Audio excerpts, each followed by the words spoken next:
veepinna tagusele satub alati rasva ja veepritsmeid, mistõttu ennekõike tuleks jälgida, et see oleks kergesti puhastatav, parem kui vett hülgavast materjalist, mis ei tähenda, et see peaks ilmtingimata olema näiteks plaaditud. Nähtud korteris oli kasutatud eriti hästi puhastatavat ja efektset lahendust mati pleksklaasi näol, mis oli tagant valgustatud, tõi esile krohvitud seinakrobelise pinna.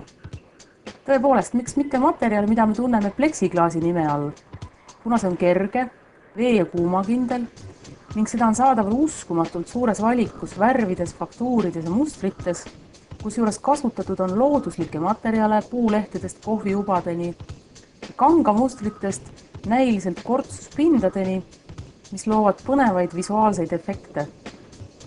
Veeplastikul on erakordselt suur toodete valik ja nad on avanud tühjendusmüügi erinevate struktuuride ja värvitoonidega materjalidele.